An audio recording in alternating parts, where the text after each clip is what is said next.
പ്രഭാഷകൻ 5-ാം അധ്യായം. സമ്പത്തിൽ ഗർവ് അരുത്. സമ്പത്തിൽ ആശ്രയിക്കരുത്. എനിക്ക് മതിയാവോളം ഉണ്ടെന്ന് മേനി പറയുകയും അരുത്. സ്വന്തം കഴിവിൽ ആശ്രയിച്ച് ഹൃദയാഭിലാഷങ്ങൾക്കൊത്ത് ജീവിക്കരുത്. ആരുണ്ട് എന്നെ നിയന്ത്രിക്കാൻ എന്ന് പറയരുത്. കർത്താവ് നിന്നെ ശിക്ഷിക്കും, തീർച്ച. പാപം ചെയ്തിട്ട് എനിക്ക് എന്തു സംഭവിച്ചു എന്നും പറയരുത്. കർത്തൃകോപം സാവധാനമേ വരൂ. ക്ഷമിക്കുമെന്നോർത്ത് വീണ്ടും വീണ്ടും പാപം ചെയ്യരുത്. അവിടുത്തെ കാരുണ്യം നിസ്സീമമാണ്.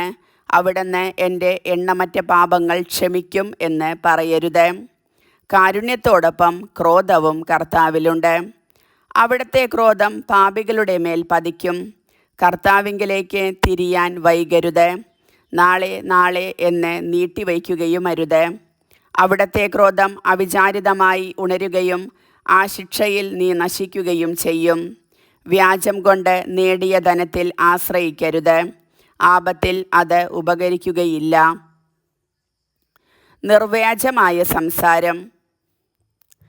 ഏതു കാറ്റത്തും പാറ്റുകയോ എല്ലാ മാർഗത്തിലും ചരിക്കുകയോ അരുത്. കപടഭാഷണം നടത്തുന്ന പാപി ചെയ്യുന്നത് അതാണ്. നീ അറിവിൽ സ്ഥൈര്യം പാലിക്കുക. നിന്റെ വാക്കുകളിൽ പൊരുത്തക്കേടുണ്ടാകരുത്. കേൾക്കുന്നതിൽ ജാഗരൂകതയും മറുപടി പറയുന്നതിൽ അവധാനവും കാട്ടുക. അറിയാമെങ്കിലേ പറയാവൂ, ഇല്ലെങ്കിൽ വായ് തുറക്കരുത്. മാനവും അവമാനവും വാക്കിലൂടെ വരുന്നു. വീഴ്ചയ്ക്ക് വഴി തെളിക്കുന്നതും നാവ് തന്നെ. ഏഷണിക്കാരനെന്ന് പേരു കേൾപ്പിക്കരുത്. നാവുകൊണ്ട് കെണിവയ്ക്കുകയും അരുത്. കള്ളന് അവമതിയും കപടഭാഷിക്ക് രൂക്ഷമായ ശകാരവും ലഭിക്കും. കാര്യം വലുതായാലും ചെറുതായാലും അനുചിതമായി പ്രവർത്തിക്കരുത്. സ്നേഹിതനാകുന്നതിന് പകരം ശത്രുവായി തീരരുത്. കർത്താവിൻ്റെ വചനം.